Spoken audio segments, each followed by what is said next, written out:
Welcome everyone to Indonesia Pavilion. Let's kick off our next session. It's in relation to unlocking the potential of carbon economic value. So carbon economic value is designed to mobilize climate finance both domestic and globally to support green investment in accelerating the climate action to achieve Folu Net Sink 2030. Before we start with the discussion, allow me to welcome our keynote speaker. She's the Senior Advisor to the Minister on Climate Change. She's also the Executive Chair of OMO IFNS 2030. Please join me in welcoming Professor Haruni.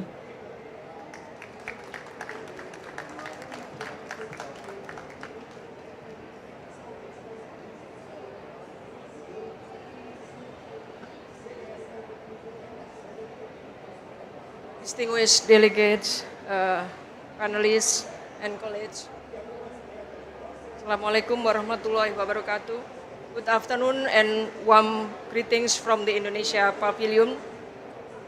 It is a great honor for me to address you at this important session on unlocking the potential of carbon economic value for climate actions towards Indonesia Folu Net Sink 2030. Allow me to share how Indonesia forests lie at the heart of our climate ambition and how we are aligning environmental integrity with economic transformation.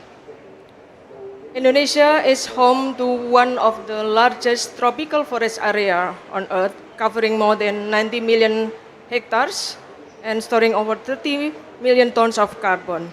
These forests are not just natural assets, they are living climate solutions that sustain biodiversity, livelihoods, and the well-being of millions of people. In our national climate strategy, the forestry and other land use sector play a central role, contributing approximately 60% of Indonesia's total emission reduction potential. This places the forestry sector at the heart of our mitigation pathway and our long-term climate leadership. Guided by the Astacita vision for a golden Indonesia 2045 and aligned with the Sustainable Development Goals, we see forests not as constraint to the development, but as engine of sustainable growth, integrating food, energy, and environmental security, and ensuring that prosperity goes hand in hand with ecological resilience. Our national target is clear and ambitious. By 2030, the Folu sector must become a net sink of carbon, absorbing more greenhouse gases than it emits. This is the essence of Folu Net Sink 2030, a milestone toward achieving net zero emission by 2060 or sooner. It embodies our belief that protecting and restoring our forests can go hand in hand with economic resilience and community welfare. Our strategy is comprehensive, science-based, and inclusive, implemented through 5 pillars of action. First, sustainable forest management through promoting reduced impact logging, social forestry and climate practices that generate both emission reduction and local prosperity. And then enhancement of forest carbon stock through large-scale forest rehabilitation, restoration, adjustment planting, and the establishment of high productivity forest plantation that contribute to long-term carbon storage. And then forest and biodiversity conservation, maintaining ecological integrity, and preventing emission from degradation or land conversion. And then peatland ecosystem management for rewetting and restoring degraded peatland, improving water management, and preventing peat fire. And then policy instrument and information system strengthening, developing enabling policy, law enforcement, institutional capacity strengthening, and monitoring system to ensure transparency, accountability, and adaptive management across program. Our collective program is encouraging. Over the past decade, Indonesia has reduced its deforestation rate by more than 60% and this is reaching the lowest in over 20 years. This achievement reflects strong political commitments, effective law enforcement, and improved forest governance. We have restored more than 1 million hectares of degraded lands, including peatlands and mangrove, as vital carbon sink and natural buffers against climate risk. Almost all provinces, we have developed subnational Folu net sink action plan, ensuring the local ownership and alignment with national targets. And then institutional coordination has been strengthened through the operational management office, which ensure synchronized implementation of programs under the Folu operational plan. We also have strengthened our MRV standard to enhance transparency, data integrity, and credibility. And this achievement demonstrates that Folu Netting 2030 is not just a plan, it is a living framework that delivers measurable outcomes for climate, ecosystem, and people. Dear colleagues, ladies and gentlemen, to sustain and scale this progress, Indonesia has established a transformative national framework known as the Carbon Economic Value or carbon pricing, enacted through Presidential Regulation number 110 of 2025, such as released recently. And the carbon economic value provides a national architecture for carbon pricing and climate finance, harmonizing multiple instruments, including result-based payment, which recognize verified emission outcome and reducing greenhouse gas emission or enhancing carbon sequestration. And carbon trading, including mechanism where entity can buy or sell carbon through both compliance and voluntary markets. And carbon levy, which create an economic incentive to reduce emission and disincentive for emitting greenhouse gas. And of course, other instruments which allowing the flexibility to adopt new or emerging approach as knowledge and policy evolve. To operationalize this framework, the Ministry of Forestry is now finalizing the fourth derivative regulation revision to regulate on carbon trading, and then also regulation on forest zoning and utilization, regulation on social forestry implementation, and a new regulation on environmental service utilization within the conservation area. And this will create a solid and institutional foundation for transparent, credible carbon market operation in the forestry sector.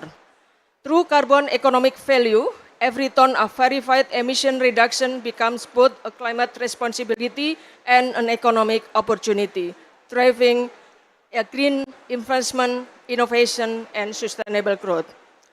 Colleagues, ladies and gentlemen, Indonesia experience show that carbon finance can deliver tangible outcomes when built on integrity and trust.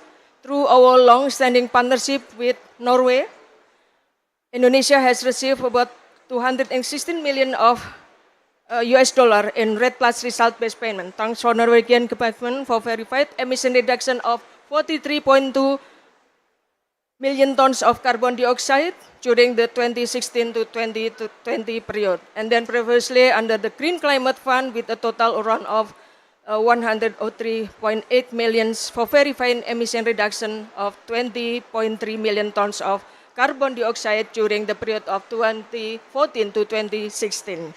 And under the provincial level in East Kalimantan, under Forest Carbon Partnership Facility Carbon Fund, Indonesia should receive another 110 million payment US dollar for one of the large-scale jurisdiction REDD Plus success story.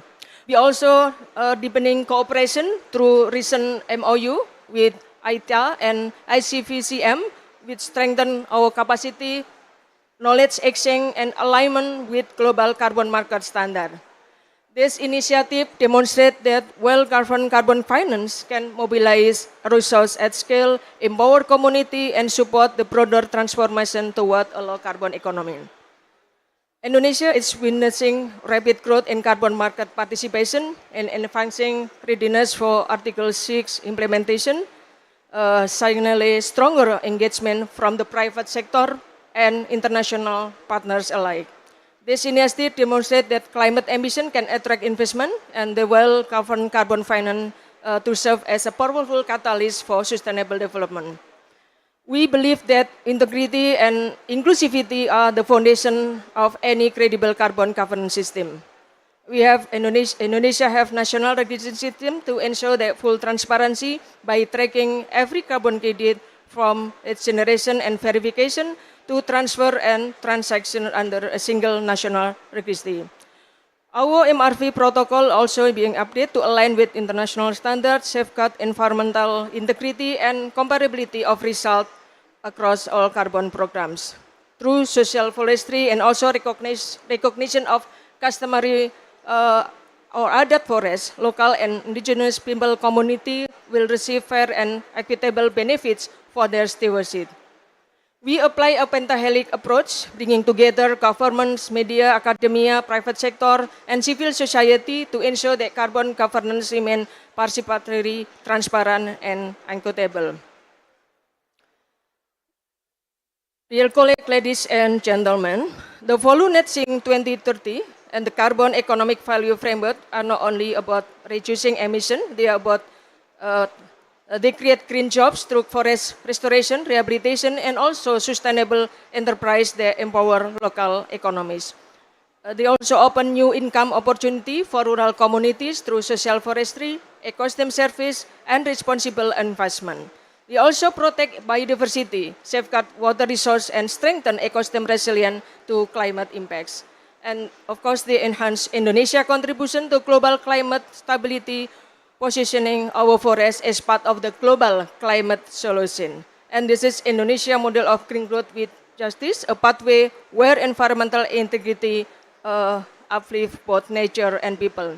Looking ahead, Indonesia is ready to scale up implementation. We are developing a digital carbon economic value platform integrated with the One Map policy, ensuring efficiency, traceability, and real-time transparency. We will expand jurisdictional and result-based approach across province, enhance readiness for Article 6 cooperation, and continue inviting collaboration from government, private sector, and communities alike. Indonesia, we aim to position in forestry sector as regional carbon hub, producing high-integrity carbon credit that contribute to global decarbonization while driving local prosperity.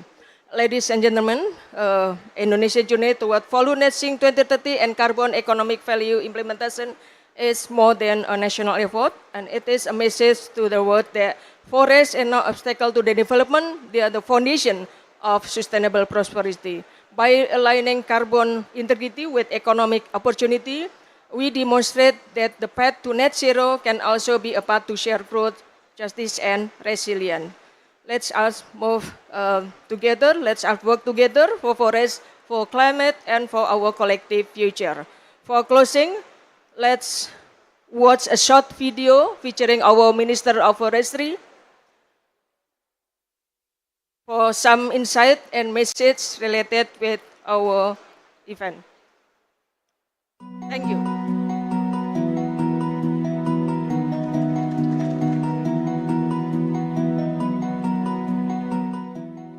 Indonesia is home to some of the world's richest forests, our natural heritage and our greatest ally in tackling the climate crisis. From the mangroves of Sumatra to the highlands of Papua, our forests sustain lives, store carbon, and inspire global action. Through the Forestry and Other Land Use Net Sink 2030, Indonesia aims to ensure that by 2030, carbon absorption from our forests exceed emissions. This is not just an environmental goal, it is a vision of balance between prosperity and resilience for our people and the planet. In 2025, Indonesia marks a new milestone with the issuance of Presidential Regulation number 110 on the implementation of carbon economic value instruments, the National Greenhouse Gas Emission Control. This regulation establishes a unified framework to measure, price, and manage carbon, turning environmental stewardship into economic opportunity and policy into real climate action. Through strong governance and collaboration, Indonesia is integrating science, technology, and community participation into climate solutions. The Forest Carbon Economic Value Policy connects national ambition with local action, from forest carbon monitoring to benefit sharing and sustainable livelihoods.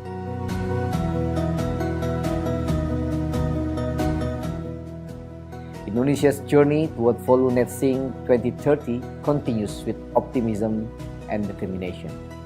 By unlocking the potential of carbon economic value, we are transforming our forests into engine of climate action, economic growth, and shared prosperity. Together with nature, for nature, Indonesia leads with integrity, innovation, and collaboration. Indonesia, from rainforest to global carbon hub and marketplace. Thank you again.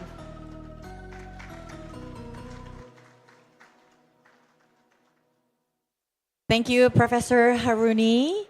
So, based on the presentation as well as the statement made by the minister, we're going to deep dive and look more into the details on the strategy in accelerating Folu Net Sink 2030 and what's the progress up to date, and how the partnerships with communities, with private companies, with international actors, local government as well be strengthened to scale up the impact, and what lessons can Indonesia share with other countries, developing countries, on integrating carbon governance into national climate targets. So, to start with the discussion, allow me to invite our moderator. He is the principal scientist of C4 Aircraft, Bapak Daniel Mudiarso.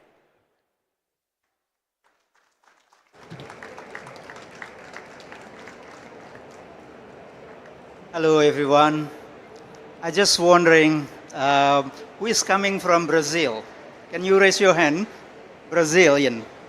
Okay, majority of the room is Brazilian. From Europe. 1, 2, 3, 4, 5, 6, handful. From Africa. Handful. Well, we are mix of people here. Would like to hear how Indonesia is doing good things in forestry sector or land sector in the past, I would say 17 years. I remember when Red Plus was born in COP13 in Bali, it was 17 years ago, now COP30. Okay, so things are progressing so well. And during that time, we also collaborate with Norway and other partners. Indonesia has been kind of a melting pot for people to collaborate and see the potential of forests to reduce emission from fossil burning and etc. So I'm privileged to host this session by having 4 prominent speakers that we have today to comment and perhaps also giving us wisdom how to do that in the next 5 years. Folu Net Sink 2030 is only 5 years away from now.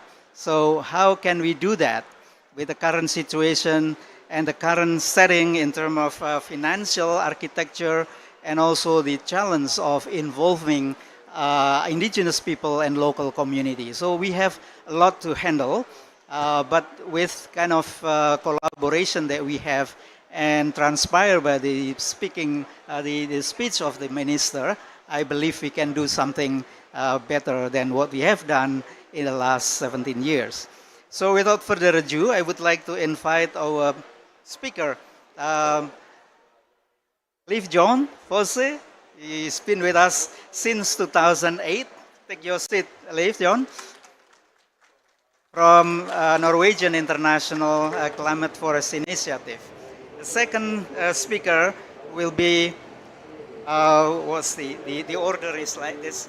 Bapak Wahyu Marjana, who is Director for Economic Value of Carbon in the Ministry of Environment. The third speaker will be Leticia Gulmarais from UNDP in Washington, but she is Brazilian, believe me. And last but not least is Mr. Purwadi from the Association of Forest Concessionaires. So we have everybody here. So if you allow me to sit somewhere, maybe following the order there. So I would like to invite you, Liv John, to start with how can Norway start with this thing in the past 17 years until today. We heard about the amount of carbon reduced through the RED Plus mechanism, and what would be the next step to take in order to meet this objective of net Folu net sink. Liv John. Thank you so much, Papa Daniel. And it's a personal pleasure to be here, standing in for my director, Andreas Dahl Jørgensen. Having been part of the initial negotiations for the letter of intent 15 years ago, it's a real pleasure to be back in this circuit and to celebrate Indonesia's fantastic results. So, Indonesia is delivering true leadership here in BLM, as you have done in many other areas in the past few years, through impressive results on social forestry, and most recently committing to recognize 1.4 million of hutan adat forests, or customary forests, sorry. And also by announcing Indonesia's surprise decision to support the Tropical Forest Forever facility. Fantastic news, opening up new opportunities for international collaboration and access to climate finance. Indonesia has also just delivered its second NDC with ambitious targets for the Folu sector, as we have just seen. And this is excellent news, as deserves proper recognition. So, not least, also recognizing the impressive result you have achieved in reduced deforestation over the last decade, making Indonesia a global leader in this field. So, climate finance, the topic of the day. That's crucial for Indonesia, of course, and for the Folu sector, your strategy. And it is a priority issue on Norway's agenda. Through Norway's bilateral cooperation, which, as we learned, go back 15 years now, we support India in Indonesia through different channels. The most important, of course, is our partnership on results-based contribution to support Indonesia's Folu Net Sink 2030 plan, a very ingenious and innovative experiment in climate strategy. So, established in 2022, this partnership supports Indonesia's efforts to reduce deforestation. Results are verified by an independent third party based on a jointly agreed model. Norway has, so far, as we just heard, provided $216 million as a result-based contribution to Indonesia. Managed by the Indonesia Environmental Fund with prudence and integrity, supporting efforts under the Folu Net Sink 2030 framework. So, our partnership, based on this results-based model, gives Indonesia the recognition it does deserve for significant emission reductions from reduced deforestation. It also recognizes Indonesia's own systems for managing contributions and prioritizing support for the Folu Net Sink 2030 plan. So we are pleased to see other countries exploring this approach to results-based contributions with Indonesia. And we hope lessons from our collaboration with Indonesia can mobilize efforts to have other partners join, and indeed to finance and develop forest carbon markets. So, Norway have supported Indonesia and continues to support Indonesia through results-based payments. But we know Indonesia has great potential beyond this to attract more forest finance through forest carbon markets.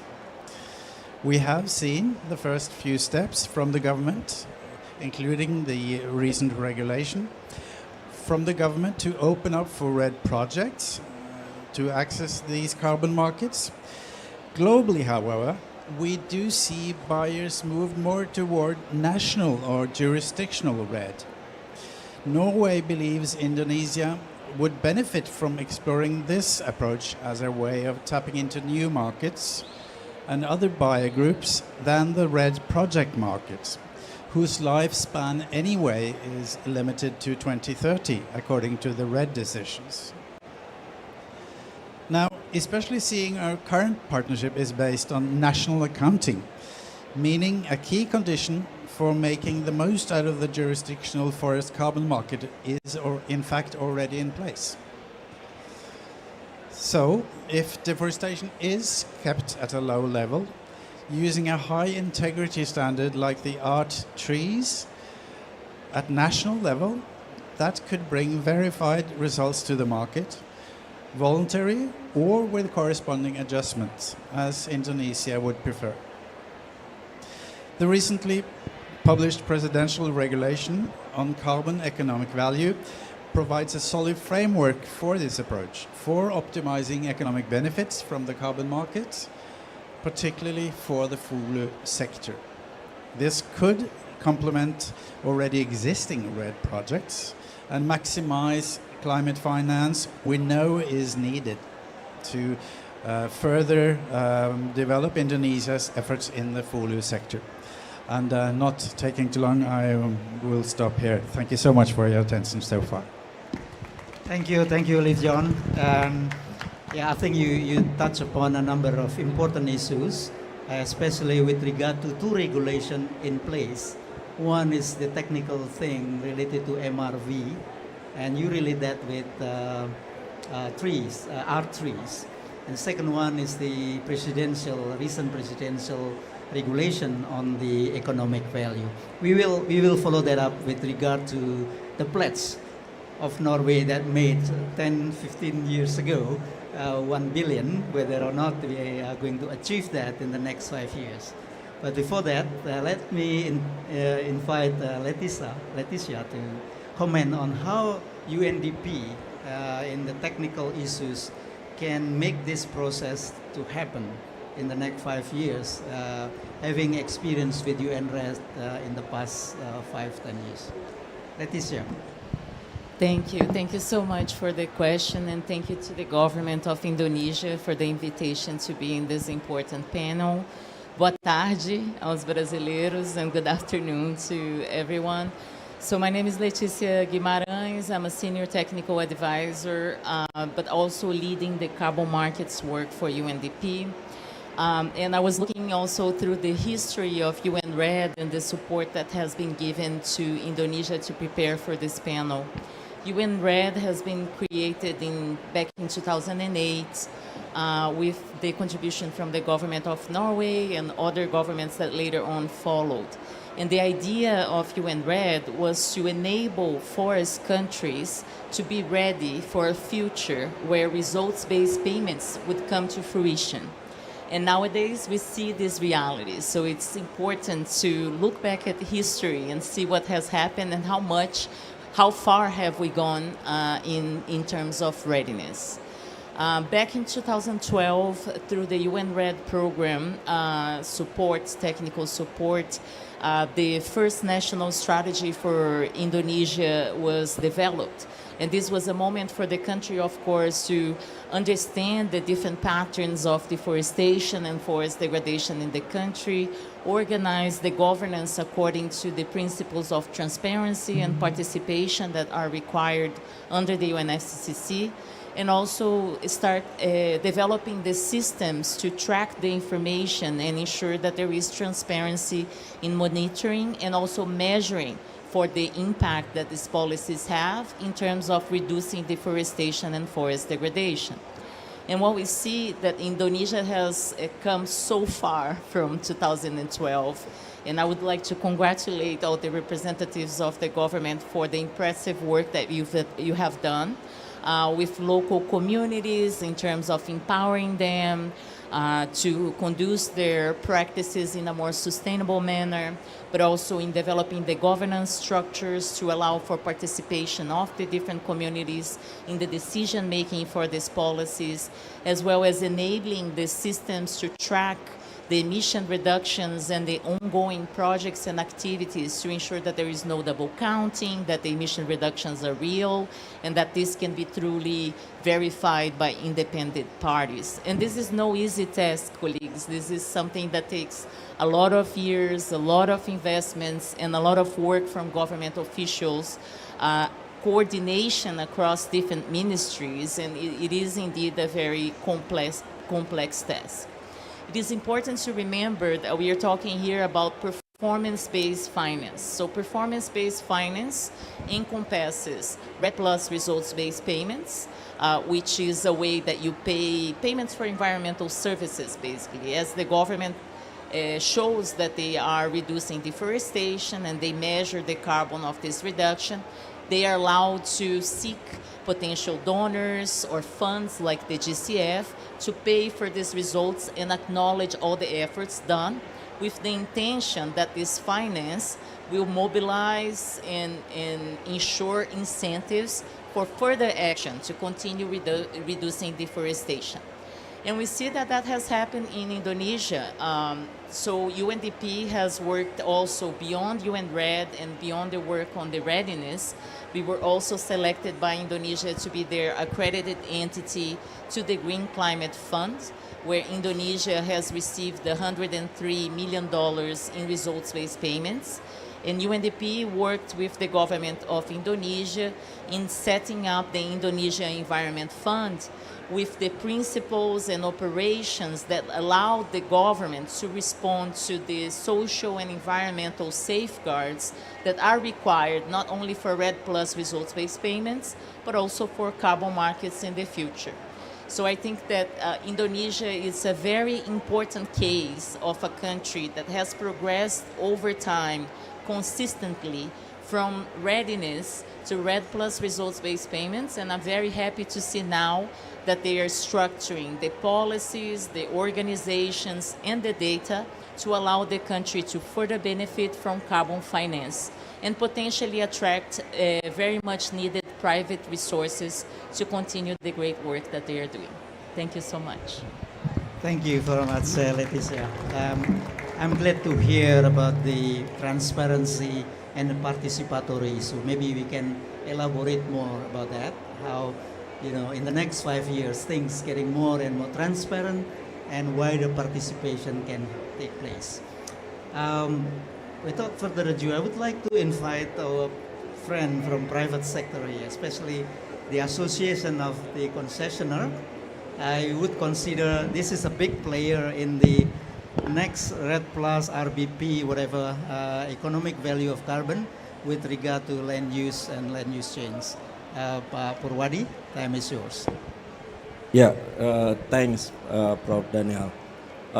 Distinguished ladies and gentlemen, thank you for inviting me. It's very glad to see you all of to discuss about the future of the climate change can be maintained. I'm Purwadi Supriyanto, Secretary General of the Indonesian Association of Indonesian Forest Concessionaire.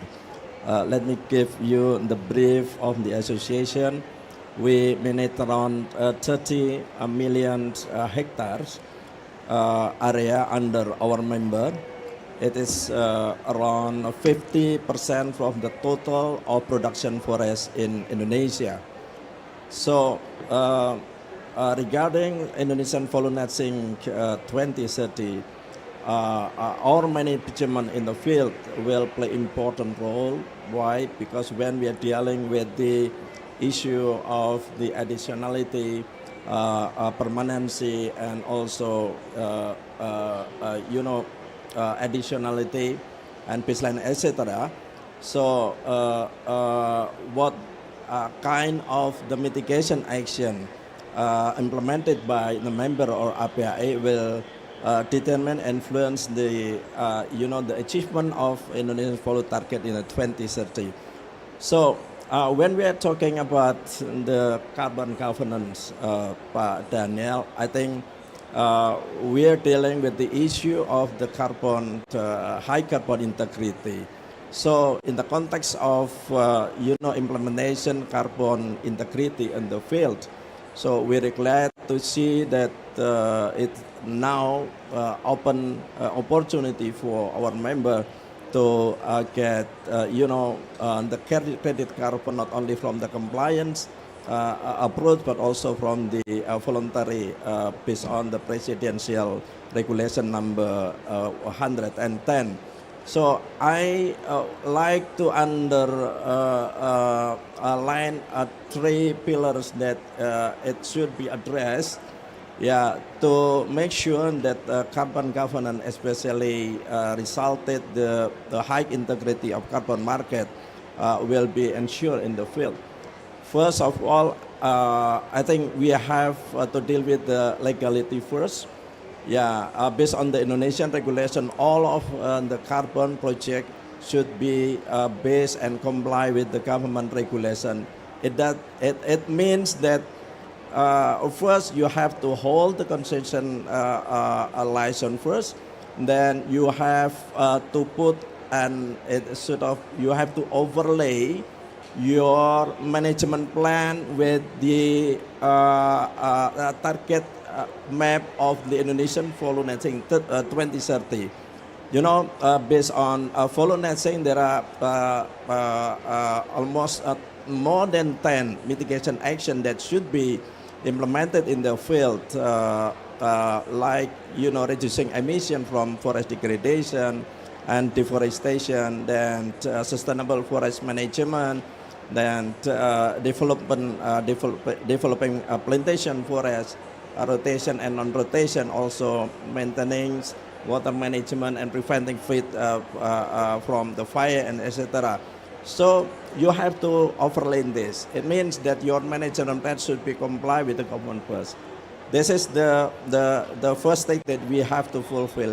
The second one, of course, technically we have to meet with the robust carbon accounting, meaning that including dealing with the issue of the additionality, preparing baseline, and also issue the permanency and no double counting. Then it can be implemented in the field if at the beginning you have already done all of the preparation. And the last thing that is very important for us in the context to operate mitigation in the field is how we share the benefit of the carbon generated from the forest management unit by mitigation action. Why I put this as the priorities issue, as we are aware that if we are talking about the mitigation action, actually we cannot only depend on it or hide on it. We still have to think about the adaptation program. Sure, of course, it will relate to how we empower, educate community, and building, the community capacity to make sure that they will get the benefit from all of the mitigation in the field in the context of the, forest management unit implementation of carbon governance in the field. That's, I think, the first thing that we have to underline, Pak. Thank you.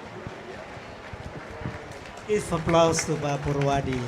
So for colleagues who do not know how Indonesian forest was managed, so in the past 40 years, more or less, we had 120 million hectares of forest, and the majority of that was what he called production forest. So his association related to the concession was granted a permits to cut down forests of about 30 million hectares back in the decree came out in 1980, 30 million. And now the amount or the size of forest which is under the concession and can be considered as production forest is about the same size. And we can hear just now from Pak Purwadi that there is a shift of paradigm. Instead of cutting them down, the value standing for us as carbon stock, which can be traded, can be generating income and also job for people within which people are alive in this area. So this is quite something that we need to explore further. How can that be done in the next 5 years and beyond?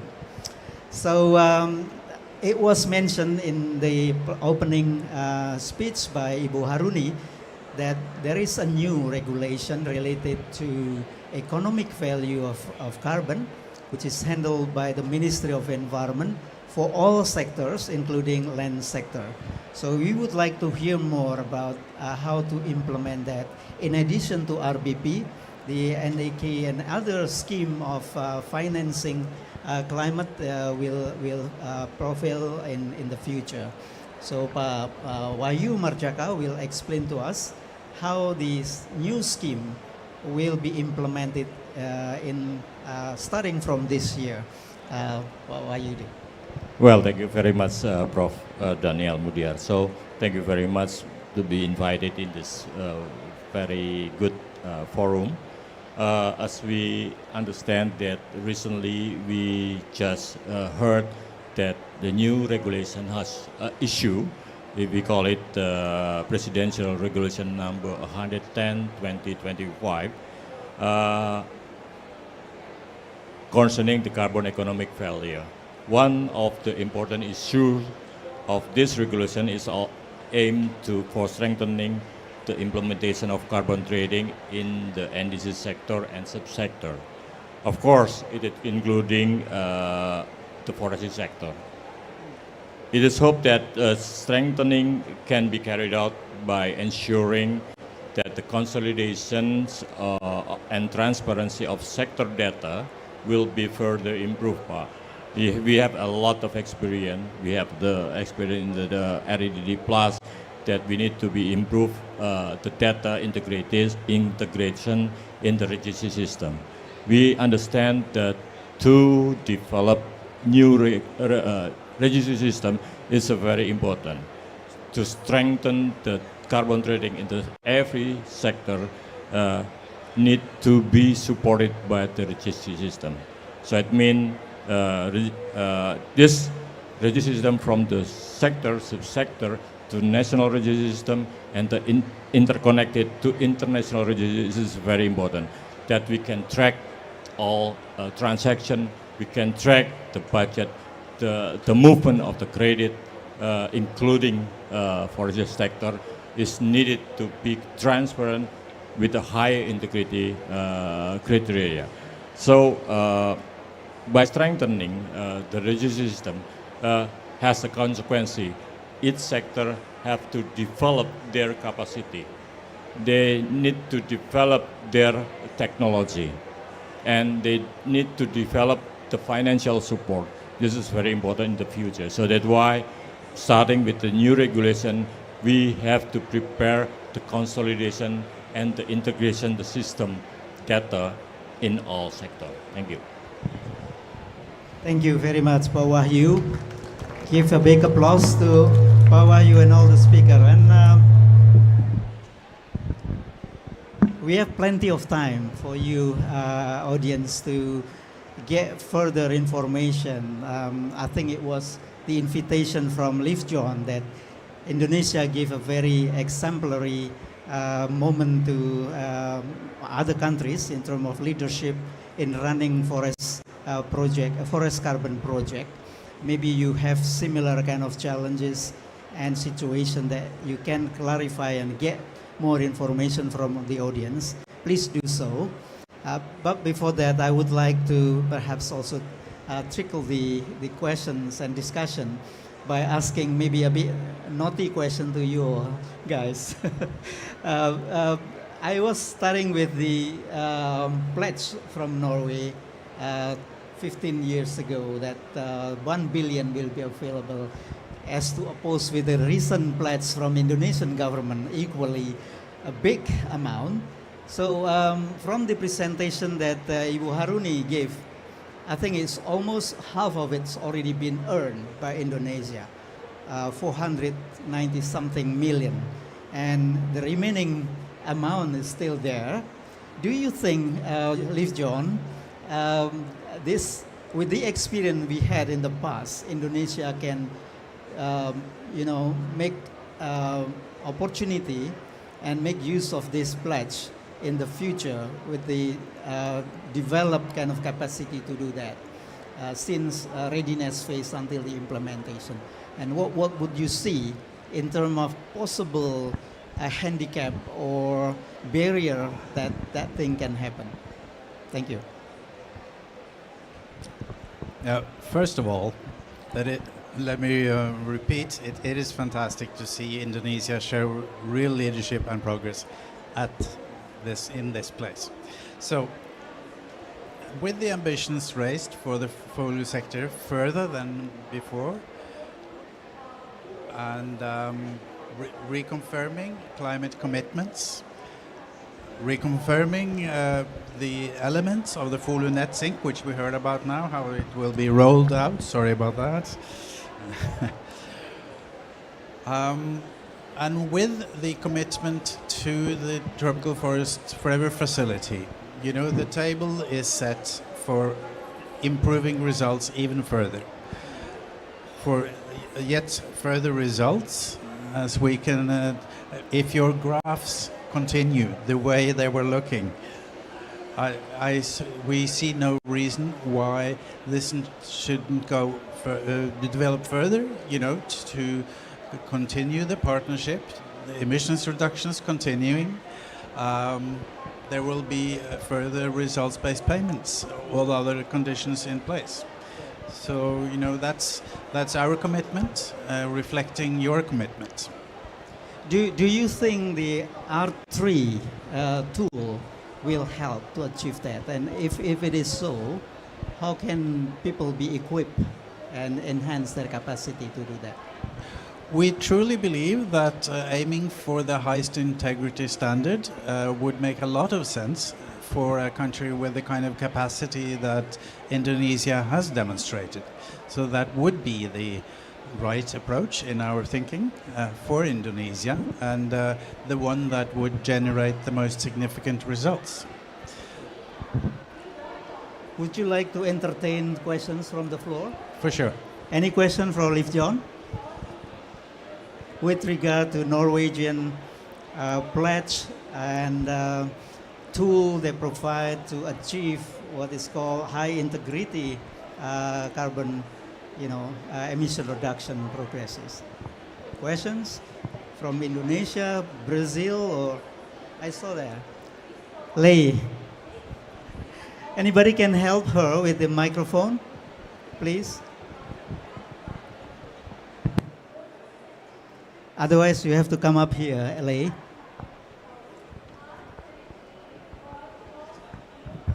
Thank you, Pak Daniel, for the opportunity. I would like to ask questions to Liv regarding your pledge on the Norway.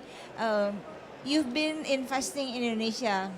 Your country has been investing in Indonesia for some money, some funds, especially under the result-based payment. Yeah. So, how do you see the lessons from RBP to ensure that next batch of funding for climate and forest can be more effective as well as flow into the right direction and also targeting the correct and right beneficiaries? Thank you. Thank you very much. Good questions. I think the current basis of the cooperation, the results-based cooperation, already lays an excellent basis for Indonesia expanding into forest carbon markets, because this results-based payment is already based on a forest reference emissions level, having been agreed between the parts. The model is based on the RED decisions, the RED model agreed by the UNFCCC. So, this is the best possible preparations for entering into forest carbon markets at scale. And Indonesia, together with Brazil and DRC, being the forest superpowers, this is the sort of approach that would appear appropriate for Indonesia. And this is now the challenge to just take these experience into forest carbon markets with the private sector and in the voluntary carbon market and further beyond that. And we think our cooperation has been makes an excellent preparation for that. Thank you, Liv John. You mentioned about superpower. The next one will be Brazil, I guess. Anybody from Brazil would like to ask further questions with regard to the pledge and facilities that Norway provide? Colleagues from Brazil? No? Or from other countries? If not, my next question, which is closely related to first one, is not to you, Leticia, but to Pak Wahyu about the governance of economic value of carbon. So do you see RBP as a challenge, as a competitor in your mix of financing of carbon with regard to the governance of NAK? Any sense of, response on that? Because you have also the so-called blending financing. So what is the RBP in the context of that? Yes, thank you very much, Pak Daniel. Yes, at the first time we developed the carbon economic value, actually we have a 4 mechanism: RBP, emission trading, levy, and the other mechanism. So it means the position of each mechanism is similar. So if we think that RBP is a competitive of the other mechanism, it's not like that. So we considering that every mechanism should be complementary or should be supporting each other. For example, in Indonesian experience, RBP, we have already achieved a higher achievement of the performance base. And after that, using the modality, we can develop any structure and a modality for developing the other mechanism that we already done in Indonesia. So it means using the RBP, we can use as a modality. Using it, we can have experience to support development of other mechanism. If we considering the other mechanism also complementary, and we can work in the same situation like this. Okay, thank you. I understand that the RBP result or carbon credited from the RBP is not sold elsewhere and it will retire in Indonesia. How do you see this in the next round if people are interested to buy this credit in the open market like IDX? How the governance of RBP will take place in the future? Yeah, I think this is challenging to set up the situation that RBP that cannot be transferred to international, for example, for the credit. But the other possibility using VCM, voluntary carbon market, we can have approachment to transfer the credit after get the authorization and corresponding adjustment. So it means there is a different rule of the RBP and the carbon trading, even in the forestry sector. Thank you. Do you see the RBP price stay low or will they be increased in the future? No, I don't think so. This is still low because we already negotiated with the, for example, the biocarbon fund. Yeah, and the RBP in the FCBF, we got the deal, the price in $5 per ton. But in the biocarbon fund, we already get the higher price, $7.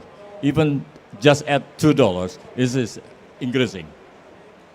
Okay. So you know my question is naughty. Eh? Another questions from the floor. Again, I think Lee is very keen to see this dollars symbol, right? Yeah, the topic is close to my heart.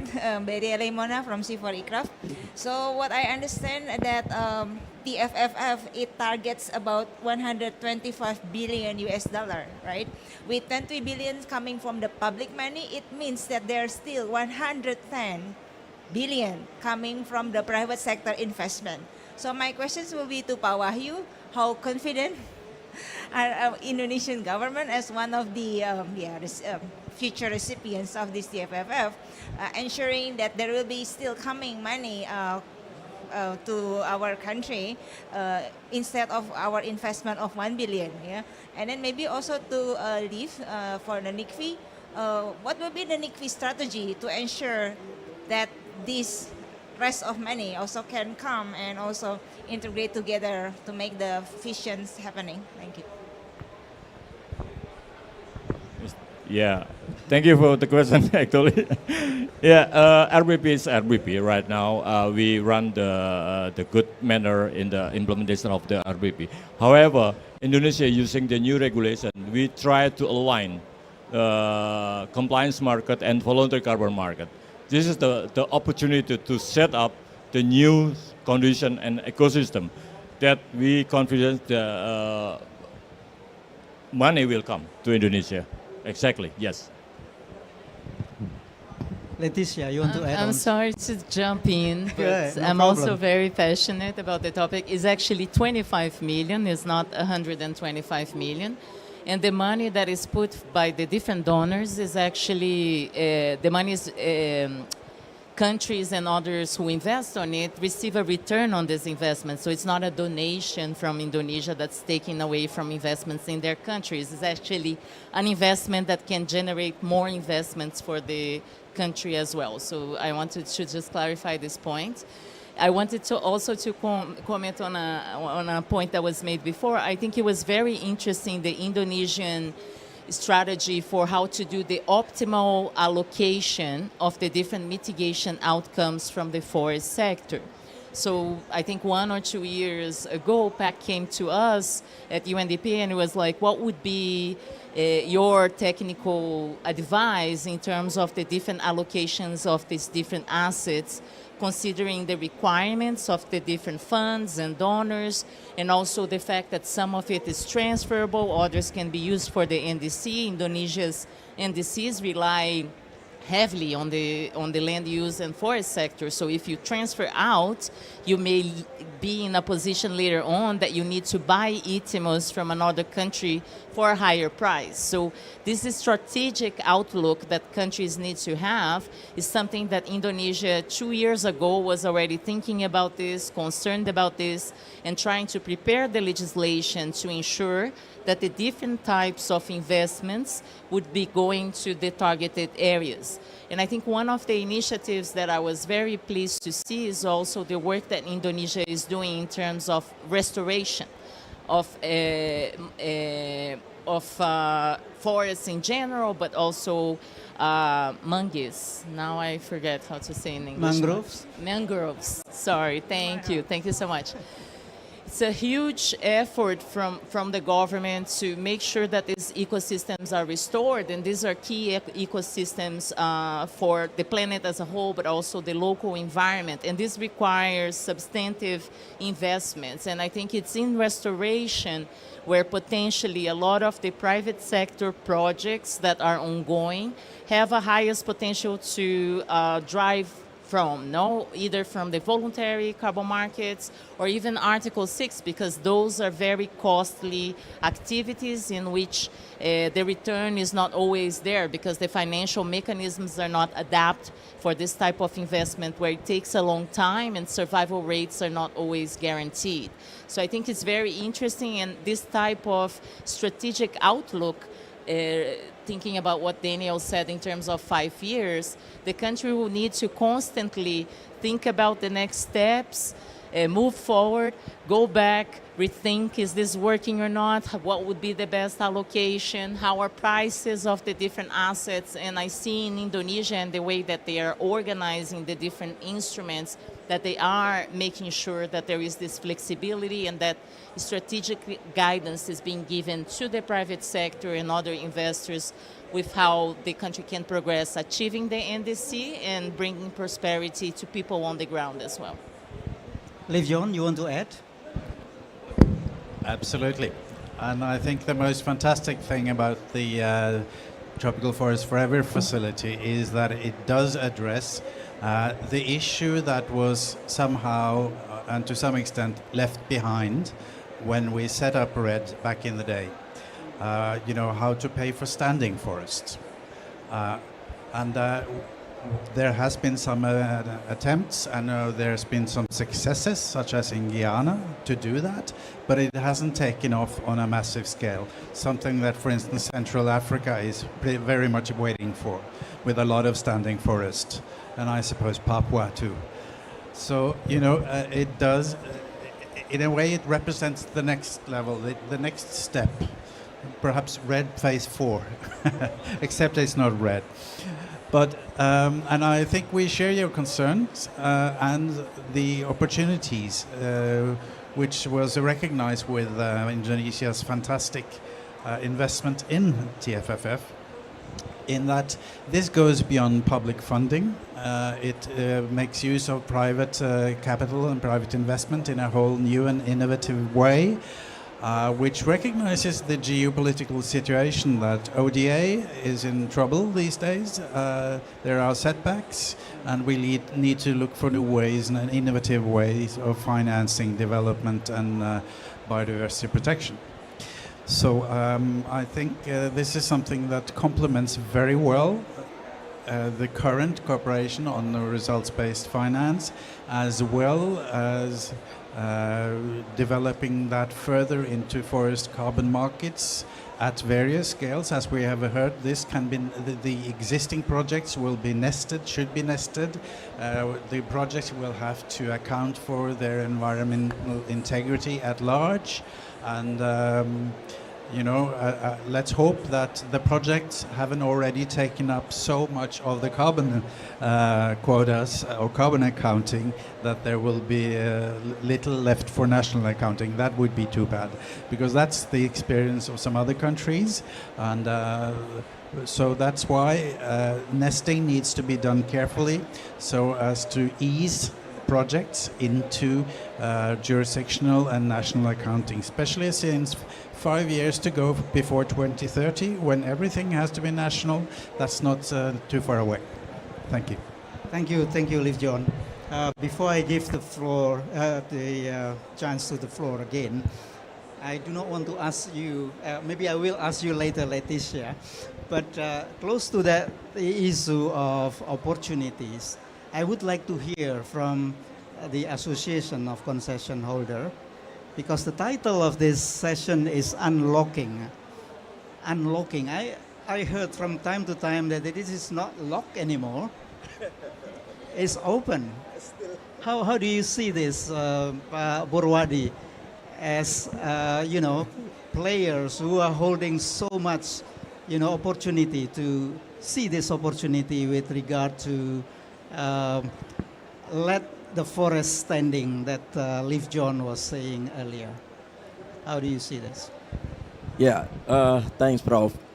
I think thanks again, Pak Wahyu, for the opportunity by issuing Presidential Regulation number 110, which is actually giving the flexibility for the concessionaire to choose the methodology, not only in the mandatory but also the voluntary carbon market.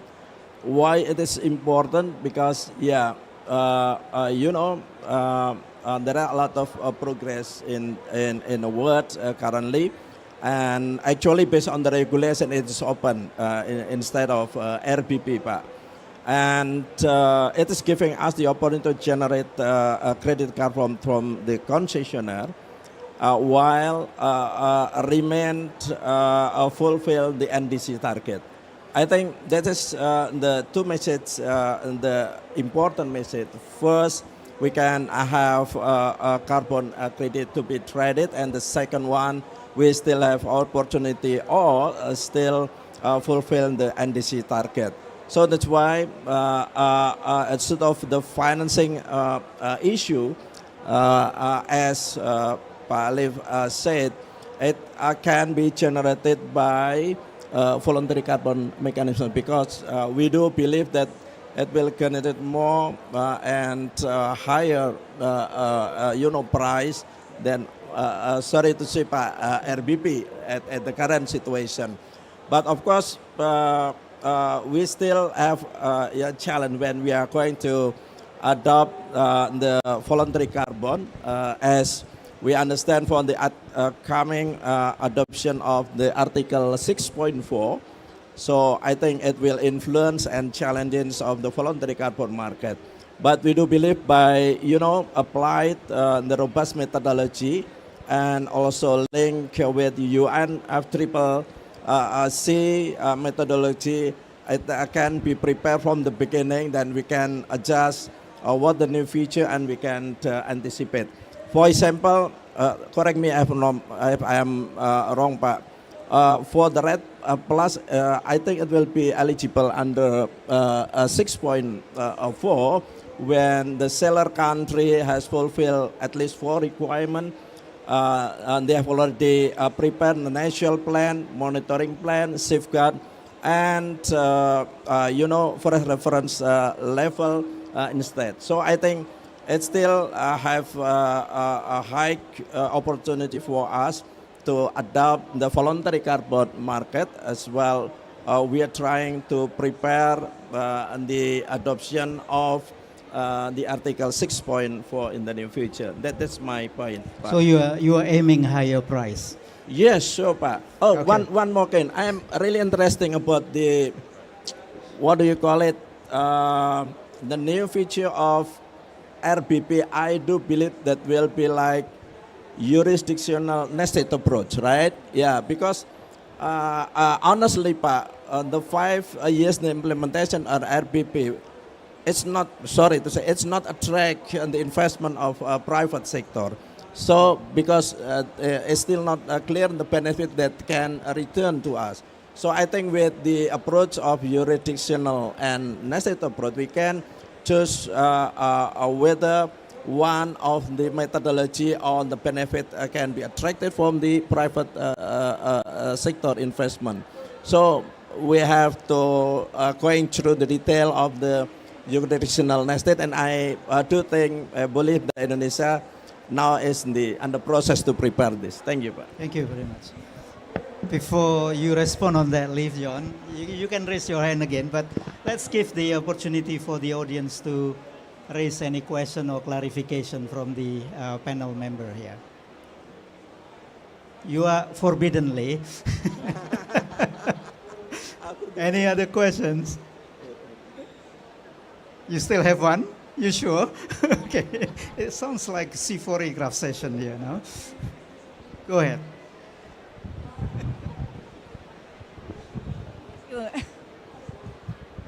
I cannot help asking question.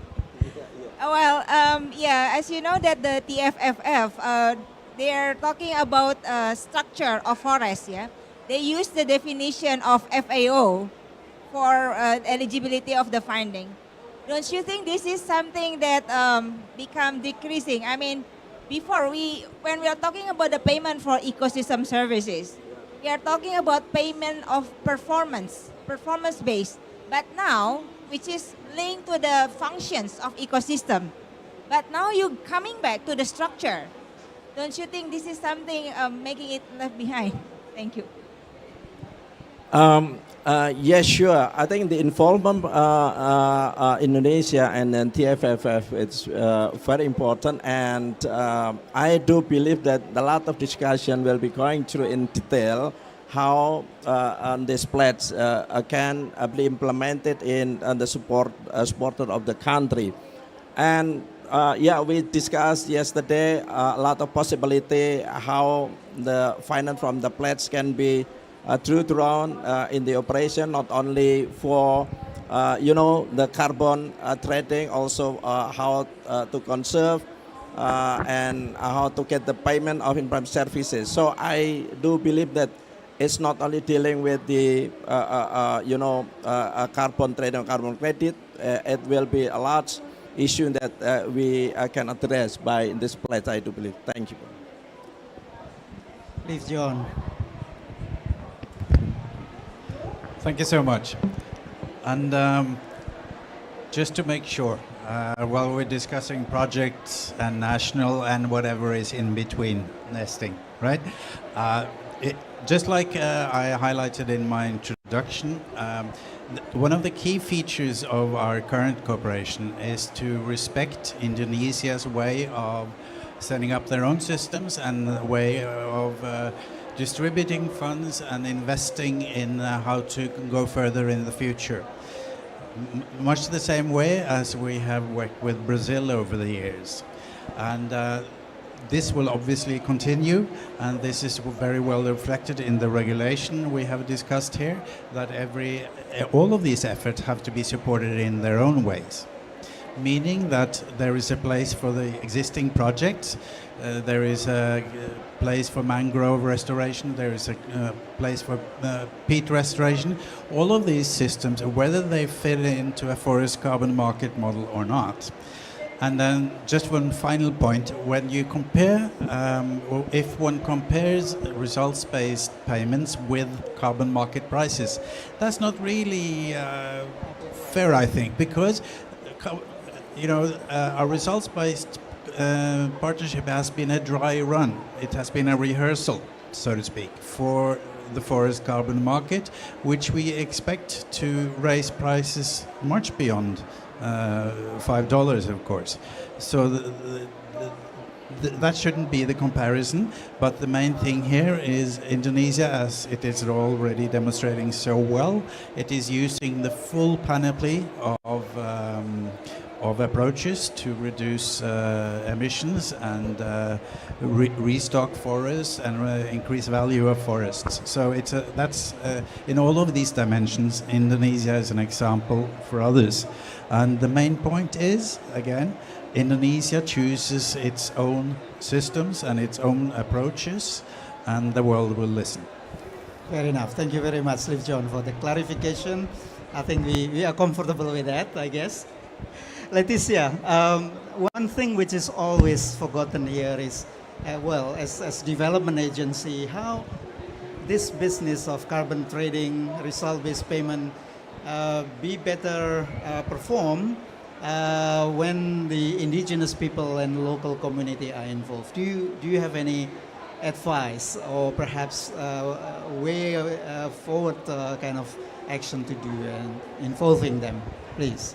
Thank you so much for this question, Daniel, because for UNDP, as you mentioned, we are a development agency. So when carbon markets came as a topic, the key question that my boss asked me was, why would we engage on this? No, like there is the UN Environment Agency, there is the UN Climate Agency, why the development agency needs to engage on it?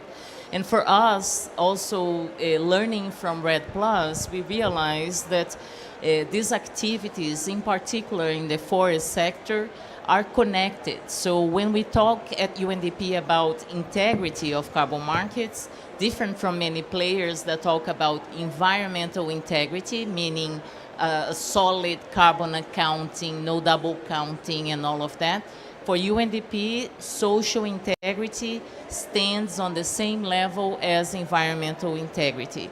So we are talking here about guaranteeing that the local communities, indigenous peoples participate not only in the benefits that are shared, but also in the design of the policies and interventions that will impact their territories. We are talking about the generation of jobs for local communities. We are talking about making sure the investments of the whole supply chain in carbon markets, which is not only the credits that are traded, right? You have project developers, you have the verifiers, you have the auditors, you have the rating agencies. Most of this come from the global north.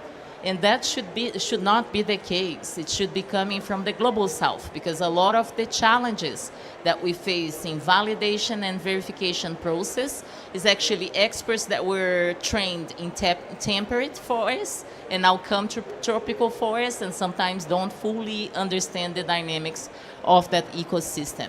And connecting the global ambition with local action is what is key for this.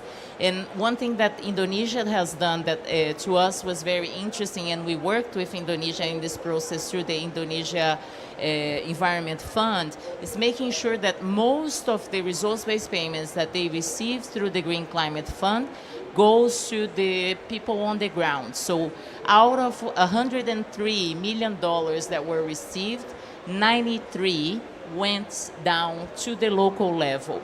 And not only the direct resources that these communities are receiving, but also more than 1,000 capacity building workshops and efforts to make sure that everyone is just not listening, but that they fully understand what's being discussed and they can participate, ask questions, make sure that their interests are respected, making sure that the customary rights of these communities are recognized. There is no REDD+ without rights.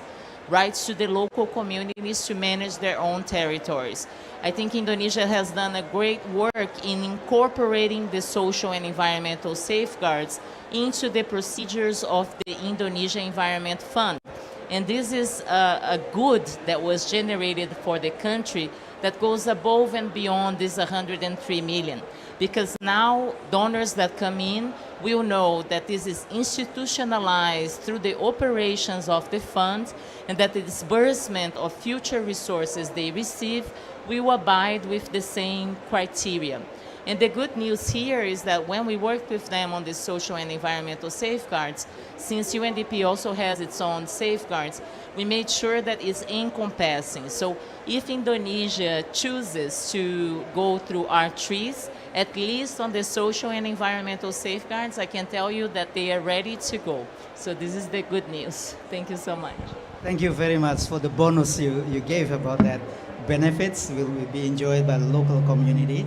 I would like to encourage our, especially Brazilian friend here, what is been mentioned by our colleague from UNDP, who is Brazilian. Please do so. Feel more relaxed to ask these very questions about. I think it's common issue also in Indonesia. Please do so if you have any questions or concern about how the local community can get the access to that benefits. Pode perguntar em português que eu posso traduzir também, se vocês It can quiserem. be in Portuguese too. That's yeah? what I said. All right. Go ahead. Please. No? Yes. Okay, good. This is better. Thank you. Hello, Letícia. You have just talked about that. Vou falar em português. Que você acabou de falar que para fazer o desenvolvimento no mercado de carbono, a maioria dos desenvolvedores eles são da parte do norte em vez da parte do sul. Eu gostaria de saber quais são os mecanismos, que formas que seriam interessantes de fazer para que essas pessoas das partes do sul poderiam desenvolver esses projetos e essas questões para que seja de uma forma assim, para que desenvolvesse essas regiões do sul. So his question is about the comment that I made about the global north being where most of the experts in carbon markets are, and the fact that most of the resources are not only in the purchase of the credits, but also investments in the supply chain. And he's asking, how can we make sure that more expertise is developed in the global south to change this current situation? I'm going to reply in English so everyone can understand, but it's basically making sure that the capacity is built on the ground. There is no other way around this. A good example, just so we have a reference here, the Clean Development Mechanism, which was what anticipated the Article 6, is a clear example of how this capacity can be developed. It was a mechanism that mainly China, India, and Brazil benefited from. because they had already some installed capacity in terms of engineers, forest engineers, but other areas. And these people were trained to develop carbon projects and do this type of verification. So nowadays, you do have a lot of verifiers from India. You don't have any verifiers in Brazil as far as I know, but you have a lot of project developers in Brazil. And in China, you have both. And the same needs to be done in other countries. And I think it's currently being done. When we worked with Indonesia, this process of channeling the resources to the ground also requires an auditor. It's not a carbon auditor, but it's an auditor of performance. And one of the requirements from the government was, I want an auditor that is from Indonesia. Having the opportunity to engage in markets is how you build capacity. You can do a lot of courses and training, but it is through experience that this is learned. So we need to start building these capacities, but also creating incentives for these companies to operate in this market as well. Thank you. Thank you very much, Leticia. So I think I've got the signal that our time is over. Just to conclude what we can take home, the message from the distinguished panel here is, number one, well, RBP is a kind of experience that Indonesia and perhaps also other countries can learn how we can benefit from protecting forests to reduce emission and also get the wealth of that process for the local community. And the new area or arena under the TFFF would be a kind of stimulus to go beyond RBP and certainly to achieve the main objective of TFFF is to let the forest standing. And we can get incentive from there beyond what we have been doing through RBP processes. And lastly, for Indonesian context, I think RBP is only one of the mechanism, financing mechanism, and there are many more, including the trading and within this context of land sector. So with that, I would like to end this session. And again, let's give a round of applause to our panel here. Thank you. Thank you, Pak Daniel, for navigating such an interesting and interactive discussions. Please stay on the stage, Pak, and thank you also to all speakers for bringing diverse perspectives on unlocking the potential of carbon economic value. And we do value your contribution and your time. And Professor Haruni, on behalf of the Ministry of Forestry, would like to hand over a special note of thanks to everyone.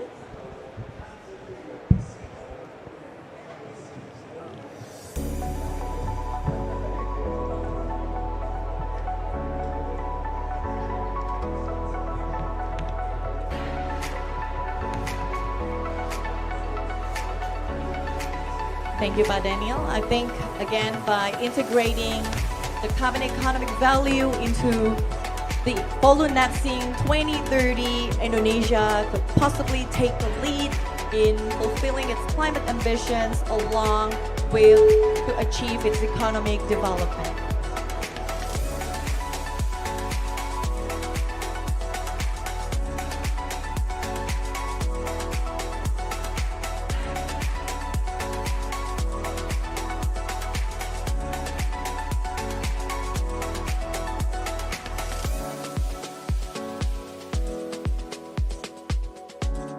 Lastly, to Lee Yong, thank you very much once again for the insightful experience you share with all of us today.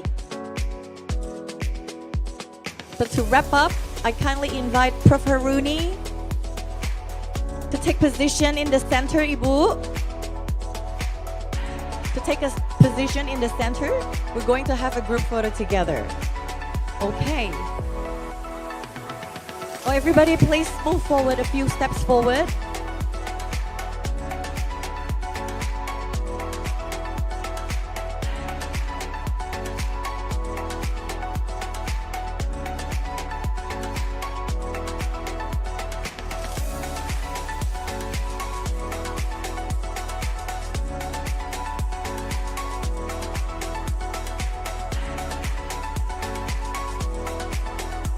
Okay, thank you very much once again. Thank you, Pak Daniel.